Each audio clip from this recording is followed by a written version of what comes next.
Good morning, good evening, and good night, wherever you are, and welcome to Requiem for London Chronicles, the City of Martyrs, Chapter 2. And we begin our scene with a particular kindred who is now rushing to an old haven or a gym, a place of physical fitness, of well being, but now she has been informed is a place of potential death, chaos, murder. We see our kindred rushing to this place as quick as possible to make sure her haven is safe, to make sure her tie to her ghouls, her touchstones, her mere pieces of humanity, whether they're still intact. And we will zoom in on this particular kindred and her thoughts as she rushes to this place.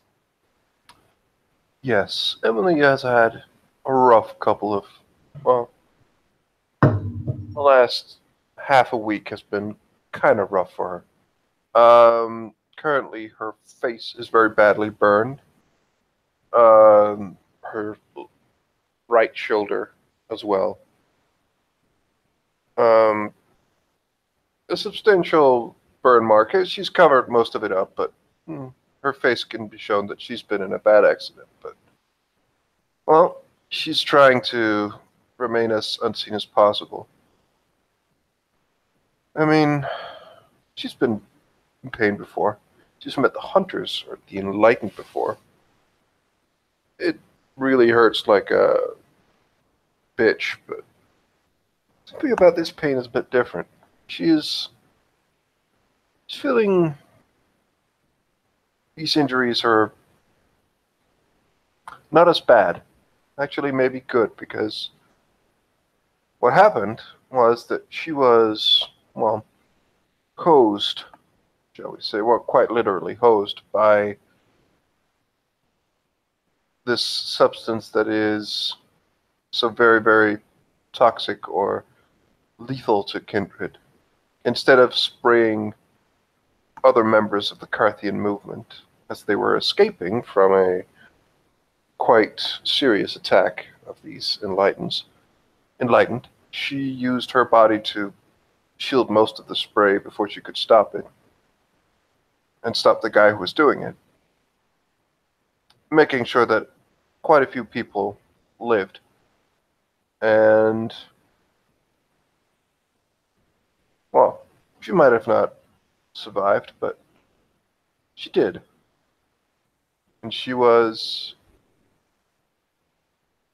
well, she's still injured. It still hurts a lot. As she's moving, she is going to spend some blood to heal some of the lesser wounds that she also sustained, because, yeah, this was quite painful in many ways. But there is something in her. These people, these things that have been attending to her in the day, during the day, and at some of the night, was genuinely looked up to her. Well, something that she doesn't, well, she's not quite sure that, like, of the thousands of things on her mind, most primary is, I need to get to the Golden Lions. I need to get to the gym. I need to get to the gym. That is her primary motivation. That is her focus. That's what she's thinking of. But just before she was asked by this, those looks of, well, she's unsure what they mean, but she's not quite confident that she likes being the center of attention. She's never been comfortable with that. This is not going to help in that respect, but she is, more importantly, quite full of hope. She is quite full of hope in the sense that these people will help her. And she has a monster of a problem in her sire. However this might play out, she has a better chance now, she thinks, than she had before.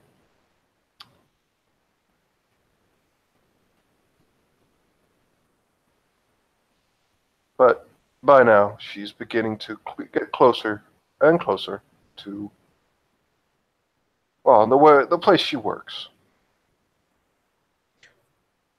As you rush, as you go to this the place you work, your home, your haven, your the connection you have with the mortal realm, the place you feel most normal.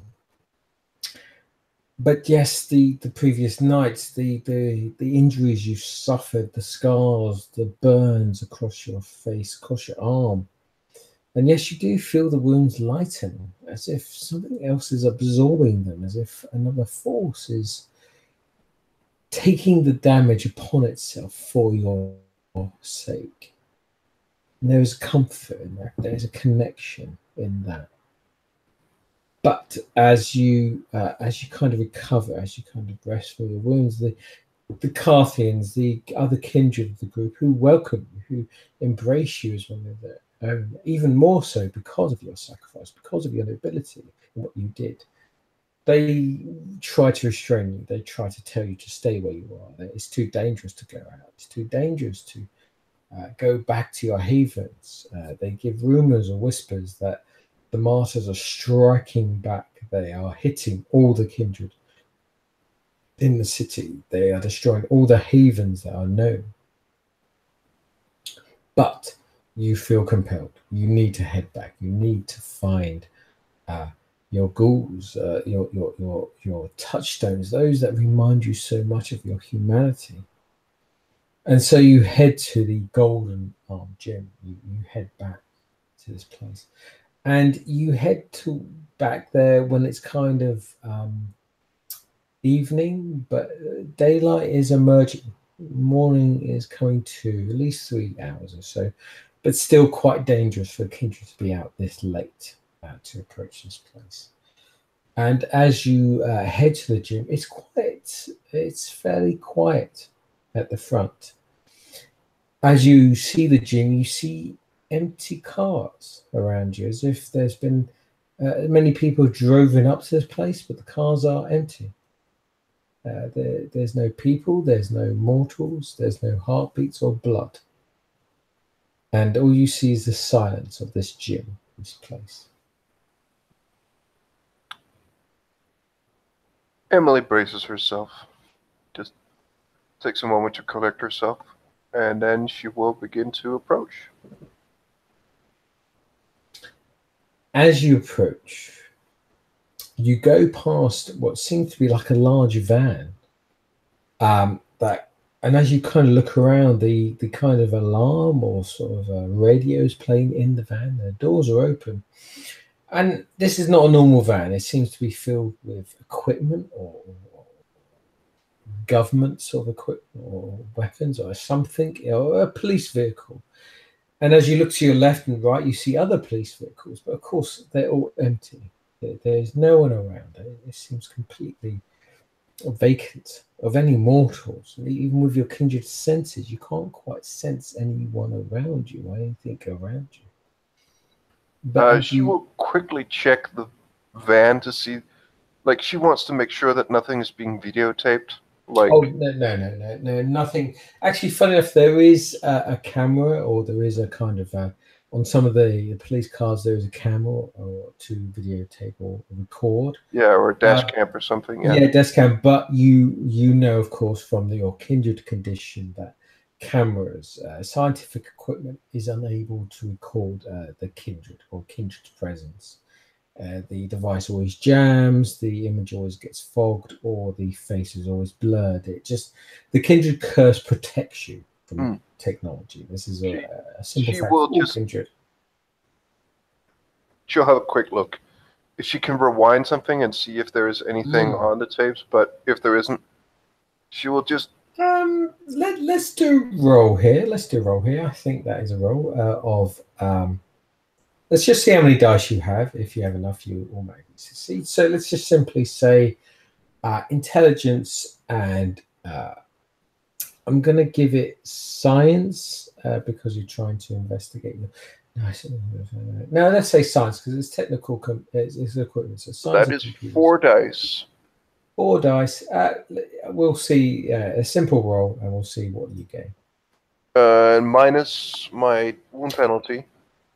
Yes, if is there. If you are unskilled, there is a minus penalty to that. No, I'm wound penalties. No, unless you suffer in my rulescape, unless you suffer lethal damage in your final penalty box. Otherwise, it's fine. She will. Well, she would have healed it, so she's spending. I will just mark that in my rule book. Okay. She has spent blood to heal the lethal. So. Unless you got lethal damage in your final health boxes, then you'll suffer penalties. If you don't, then you don't have to worry. I did have like 3 lethal. Yeah, sorry, I was unsure whether you healed that or whether you recovered from that, or I have marked it now. So she's that, but that's gonna be on the way because. Okay, well, if you have lethal damage in your last health boxes, then you will suffer the penalties. Yeah, but I don't now. I've just. You don't now. That's fine. That's fine. As long as you don't have lethal damage in the final health box. But bashing damage doesn't count. Lethal damage does in this current. I have 1 success. Okay, 1 success. So you hold on. Just need to click on that. And yes, you do. Okay.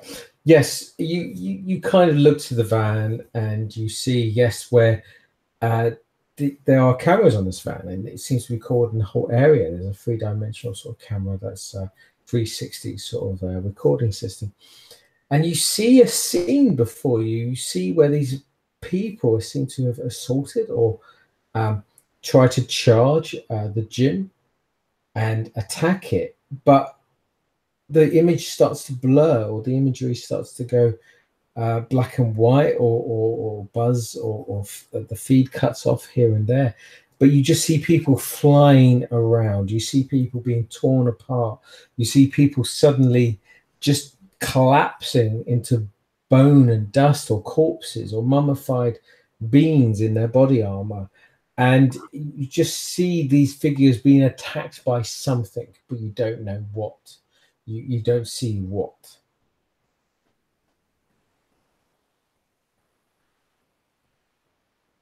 Emily gets more nervous. There are no bodies around, right? None. She'll just have a quick look and see where those bodies fell, but as she finds nothing there, no signs of it. As you look, you just see armor. You see flak armor, you see body armor, you see police armor and helmets. But no bodies, no bones, no dust, nothing, no corpse of any kind. She'll have a look of one of the body armors. Yep, just dust and powder, nothing more. Are any of them usable? Yes, it's a full body armor, flak armor kit. By the way, just to remind you, daylight is approaching. To claim it, to wear it, to adorn it will take. Not wear it. Just take something that you could probably wear, perhaps at a later date. You could take some basic chest gear, which we like just a chest gear. Just grab it and just take it with her. She's not putting it on, just grabbing it with her. Yeah, that's fine. Yeah, it's just simple, some armor, not the full riot gear, because that requires a bit of effort and time to yeah, it's just what you can grab, like chest gear, basic body armor. You know, that's fine. You can claim that if you wish, but it's powdery. As you claim it, dust seems to just emerge from it or scatters around you as you kind of pick it up. She will then head into the gym itself. See what kind of damage we're looking at. As you go into the gym, you see before you the usual setup, the usual kind of entrance. And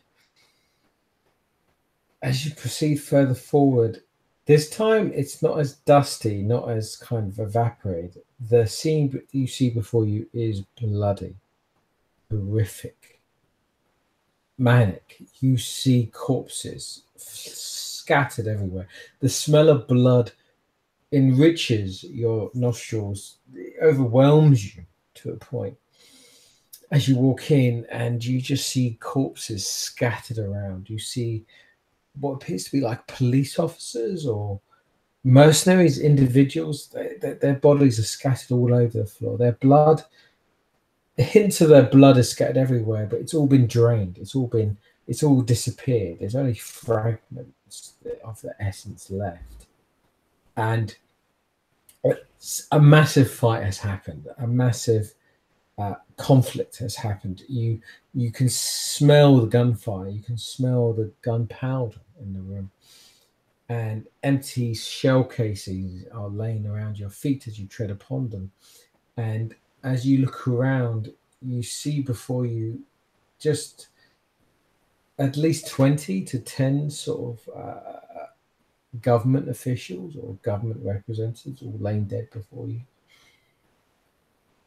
But a particular blood smell or particular sort of odor just triggers you, and you sense your ghoul. I believe they are your ghouls or your touchstones. I was unaware of.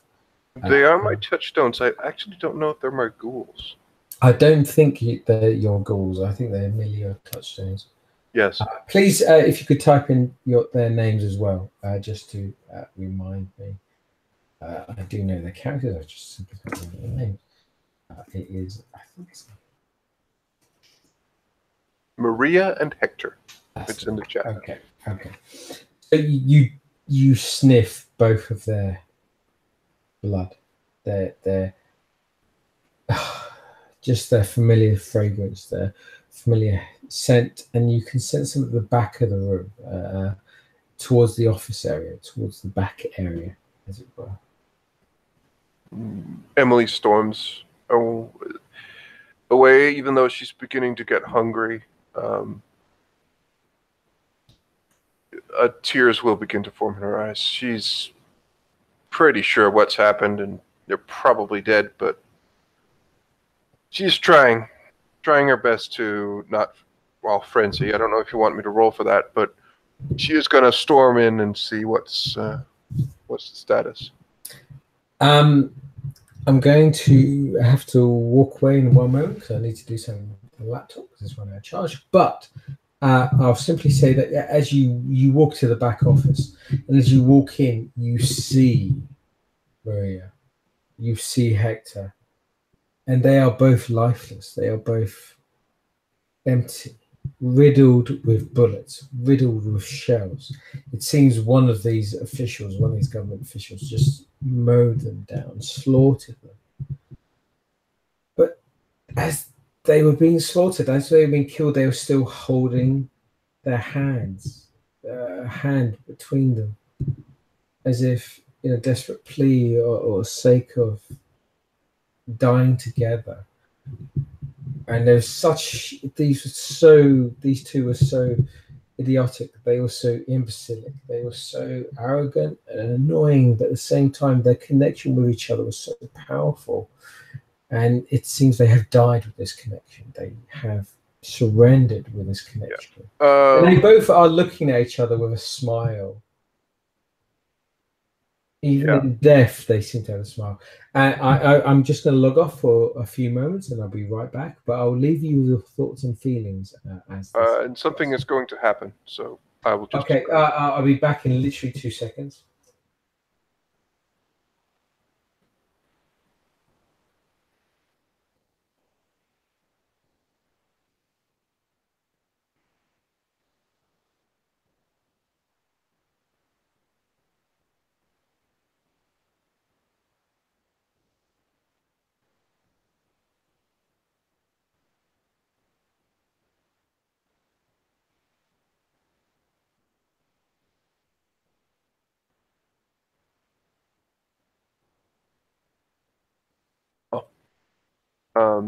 Just as the SD's getting back. Upon seeing this, Emily just stops, just looks at this.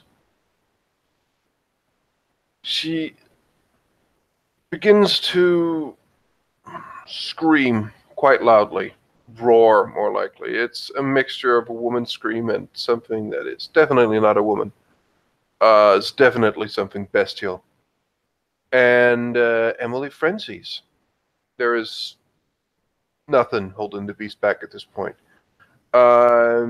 She just begins to run out, and she will just begin to take one body of these, well, first of all, the people in the room, but also people out in the lobby. She's going to take one body after the other and just begin to beat the fuck out of these bodies. Scream.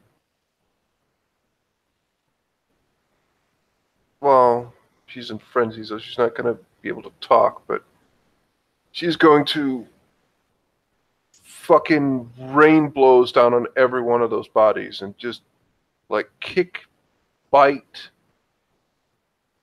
rip, beat, probably take one of the bodies and hit the other body with it. Like it's going to take a good 10 minutes before she's calmed down, and she's beat out most of the anger in her. But she is going to go into frenzy and just beat these, well, dead people. But yeah, she is going to do that for like at least a good 5 to 10 minutes. Okay, you just frenzy. There's no resisting it. It would be like the difficulty would be like a 12 or something. Like I think we're going to do humanity test at the end of the scene, because senior being removed or destroyed is humanity test very low here. So do it at the end of the scene. But this is, yes, I'm happy for you to automate frenzy as you see this. You see them both, and yes, they had their issues, they had their problems, and by God, they were not perfect. But just seeing them both staring at each other, at their hands grasping each other, and that look of relationship, that look of love and acceptance that you know you will never have, or you've never felt, and that just lets out your beast. That just angers you to the point where you tear the place apart, you rip, you destroy the corpses around you, you tear them apart, you rip the empty vessels, you drain as much vitae from them, and just scream and let out a storm of emotion and kindred passion that kind of just pulses through the whole establishment, to the point it actually affects the weather outside, which begins to kind of storm or rain. And as you do this in this scene, you just hear in the background, as your beast kind of calms, as it kind of just relaxes, it kind of grasps, letting out the frenzy, letting out the anger. And as you come back from the beast, as you emerge from the beast, breathing, pausing. Do I breathe? Can I breathe? I forget. And you just hear a clapping sound in the background.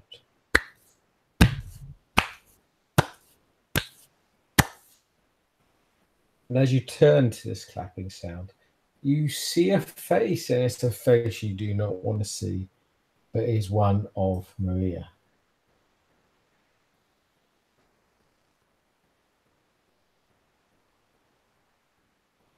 What the fuck? That will be her. And she begins to back off. She doesn't trust this, and she just says, "Who are you?" No. Come, child. Don't you recognize me? Don't you sense me? She falls to her knees. Ah. I'm sorry.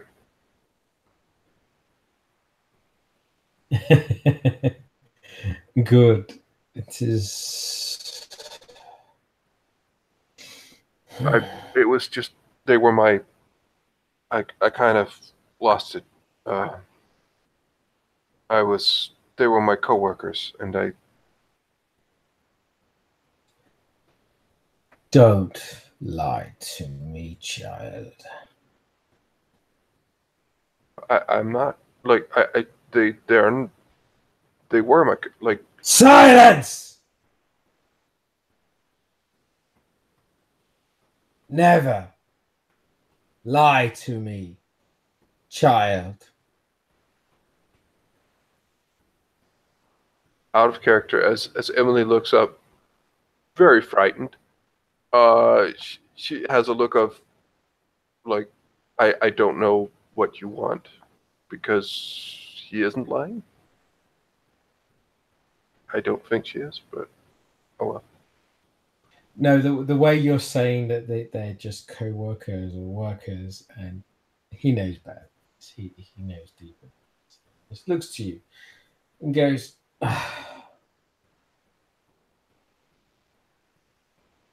they came here for you. They sought you out. They wanted to destroy you, but they found me instead. Foolish mortals. At this point, the character she gets up and kind of walks around the room, and it's strange that it's not obfuscate this individual's using. You've been around with Kindred and Nosferatu that are using something. This thing has physically taken the form of Maria. Physically is there. It is her in appearance, but the closer this individual gets to you, the more it speaks. The more you recognize it as your sire, the more you recognize it as the wolf, and it will begin to walk towards you as it says this and goes. But they found me instead.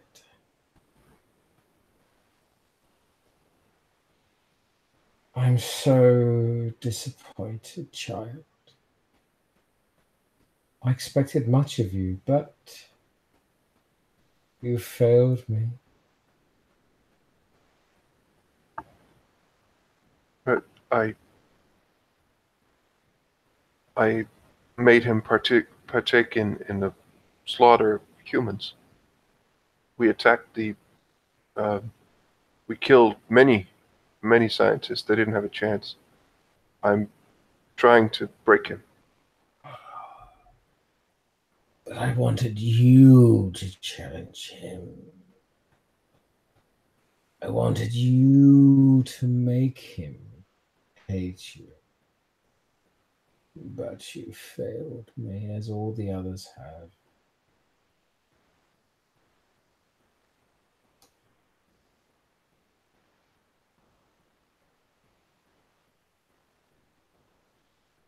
Speak, child. What are your excuses now? You know what I think and what I am. I will not insult you by trying to excuse my lack of action. The only reason I allow you to exist is because you have done something I did not predict. You're injured, aren't you? I can feel it. They've burned you, but not as much as they should have.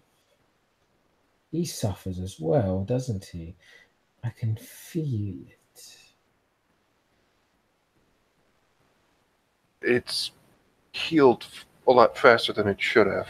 Well, at least that's what I thought to begin with. She kind of pokes her wound or her burns. It's like something healed it or absorbed it. I think you're right. I think it's him, but I don't know how it happened. It was very recently. Like, I don't know. Like, and then she just lowers her head again. He gets closer to you. It gets closer to you. It kind of zooms over you. And as it leans in, it's leaning that familiar face, the face of me, the face of comfort, that touchstone. And you kind of, it's so perfect, her features. It's so well copied. But the voice, that voice that dips down into your very being, your very soul, can never be disguised. It can never be hidden. And as it looks to you, it grabs your wound. It grabs the place which hurts the most. And you feel its fingers claw deeper into the wound as if to try to examine it, as if to try to gain purpose from it. And as it does this, the face changes. And as it changes to more of aggressive person, an individual you've known in a more sort of angry, aggressive way. And it changes to a male face. You see these kind of slits, these sort of skin tissue that sort of forms and changes and appears as Hector himself looking at you going, how have you done this? It should not be possible. You should not be able to do this, but you are able. How? Tell me. And it kind of clinches and holds it, and your arm is kind of abrupt or torn as this mere individual is just literally with a simple clench is crushing your arm. Emily is trying her best not to scream, but it's probably she's still kind of, because this hurts. Even for a kindred, this hurts plenty. Oh yes. But she has no answer. She's just taking the pain as it comes. And as this happens, as it clenches and it grips and tears into your flesh, suddenly it lets go. And he really sort of, you can sense through the blood sympathy that he is sensing you. It's kind of like a rape almost. It's as if he's feeling your very essence, your very being, your very purpose. And as he's doing this, he kind of realizes something. It realizes or senses something and goes, I understand now. It is your humanity that links you. Your righteousness, your rebellion. That's what unites you. That's the link, isn't it?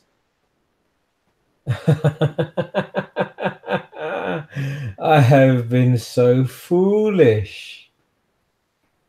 I keep seeing things in my view, but your view, it is different, isn't it?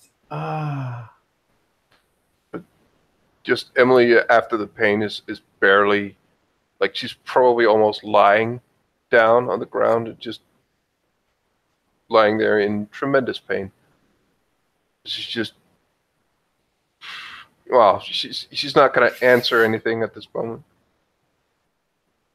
He actually kind of, you're trying to go out, but even when you struggle, this individual is just either very strong or overwhelming with a beast that just sort of dominates you in such a hideous way. But it's as if this creature is realizing something. This individual is realizing something that you've been doing or you have done.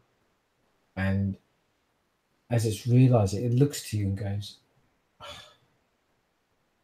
I understand now. I see it now. This is an opinion of you I could not comprehend, but you being so young and him being so young.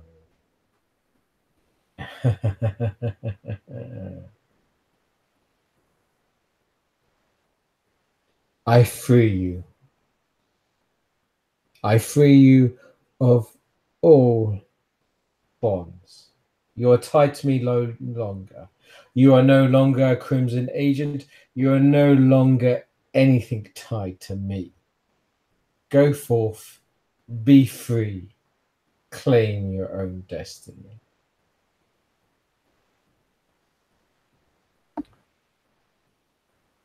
At this point,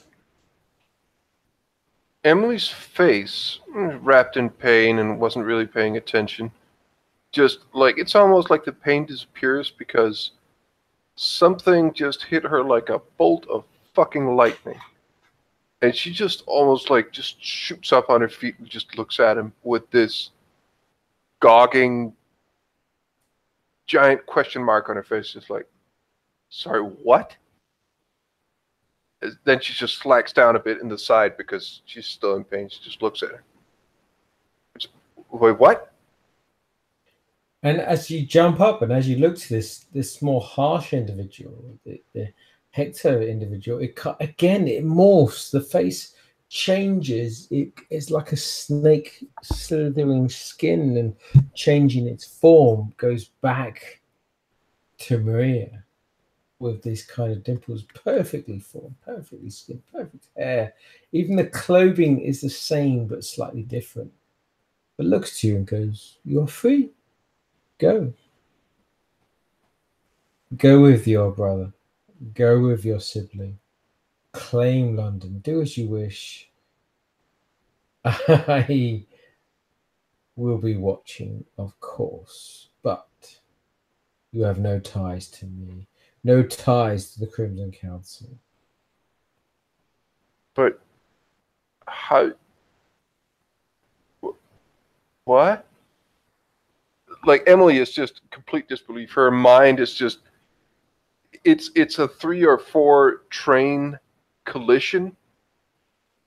Just 3 trains have just crashed into each other somehow, and she's just, her brain is just like one giant mess. She just looks at this guy in disbelief, or her in belief.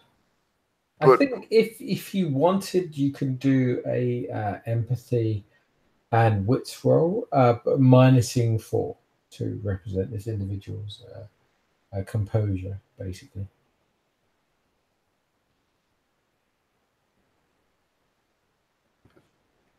As it sounds like you're trying to gauge as to what this person is trying to do. Not really, but I'll roll it. I just have a chance die. Nope.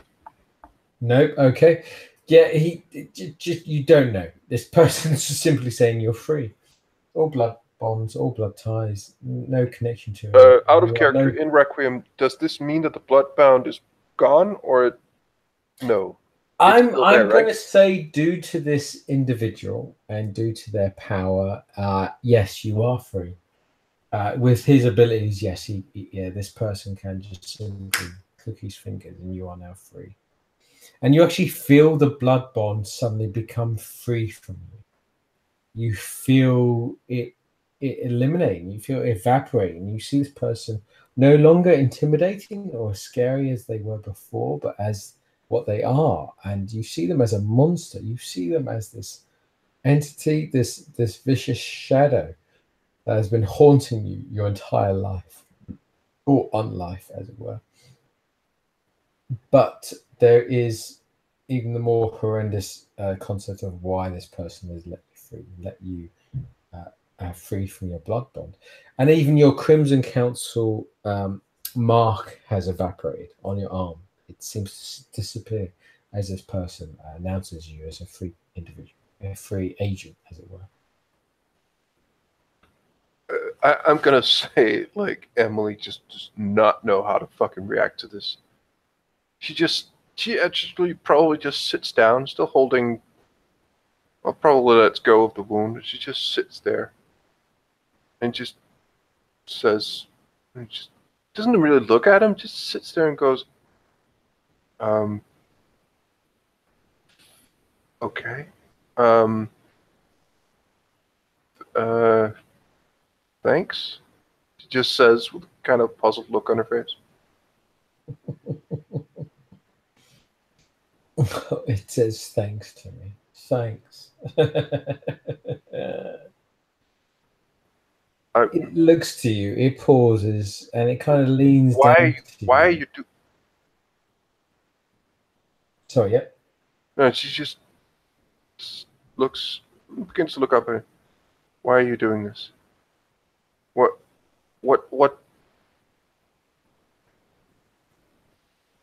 the hell is the meaning of this? I have no care for power, for control. I wish to build a world for those beyond us, for those better than us. A world free of sin, free of monsters. We are monsters. We are creatures of evil But what I wish to create will be better. And you and your brother are a path upon that. You are a thorn in the machine. You are a cog that does not work in the great wheel of the scheme. Oh, you will be my greatest invention, you and your brother. You will surpass me and others. Ah, it just there's a look upon the face that you're looking at, and it's one of satisfaction, the one of longing, the one of an individual that's been waiting for a long time to see like the wonderful experiment come true, or an achievement that has been waiting for such a long time to appear.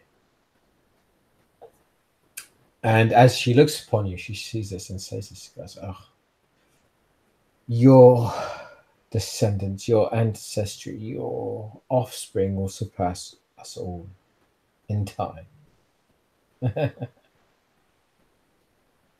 Even the Crimson Council shall fear you and your progeny. Go forth, my child. Wait, I have a question. She looks down.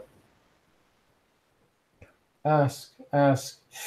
Though I cannot give you such obvious answers. Certain things must be kept secret for your own sake. Is my heart still in my chest?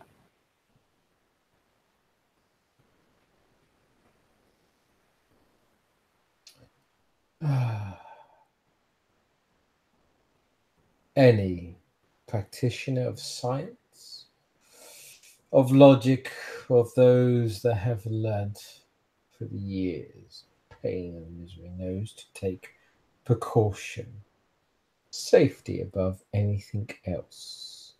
And at this point, the individual just goes into his hand pocket, like it's wearing like a long coat, goes into his pocket and simply squeezes one of the pockets. You see the hand emerge in there and squeeze. And as it does so, you suffer one bashing damage. Yeah!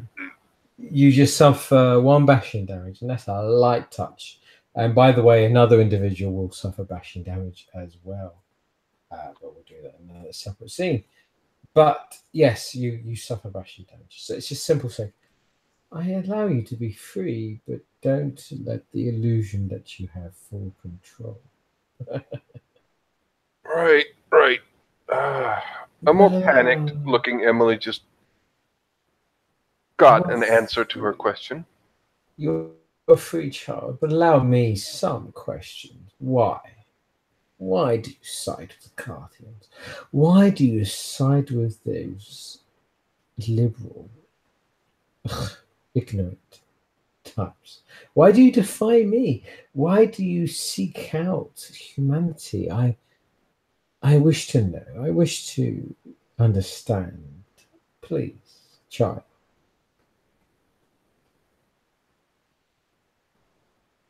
Because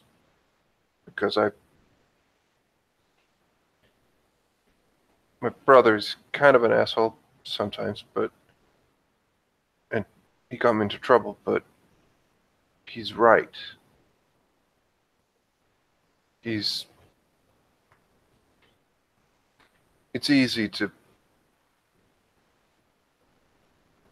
hard to be a decent person, especially with well, no, we're not. It's the harder route. And by that, I honestly think it's worth more that if you can actually do it, then it takes more effort on your part. But and she kind of looks confused, or not confused, but uncertain, because she is speaking to, well, her sire, and she is clearly not standing up with full force. She's quite uncertain with what she's saying, but that just might be because it's this person she's talking to. As you say this and you describe it's the hardest route, the tougher challenges, the path not treaded. And as you say this, she looks to you and goes, I understand. You choose the hard path. You choose the long path. We'll see if that is what succeeds. If you fail, you will be nothing more than dust. But if you succeed, future kindred will rejoice. But time will tell. I shall leave you, child. I've had enough. Rest, sleep. The martyrs won't bother you here. They know of my presence. I shall go have a lovely morning walk while you ponder your choices. I bid you a good night and give your brother my best wishes.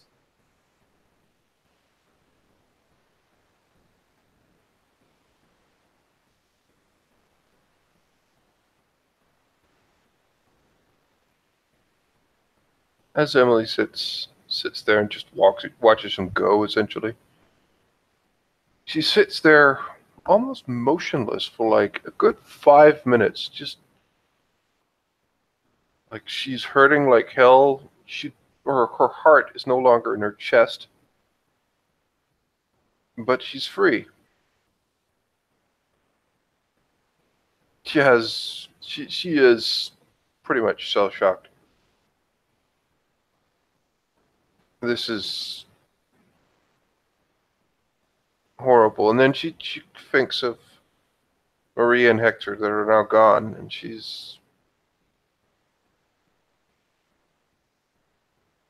doesn't know what to do about that. She doesn't know what to do with all these fucking bodies that are now here.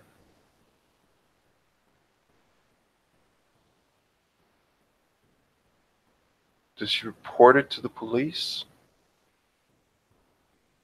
Something went down and she wasn't here? What? Like, is she wanted? Can she even do that? Is she going to be blamed? She doesn't know.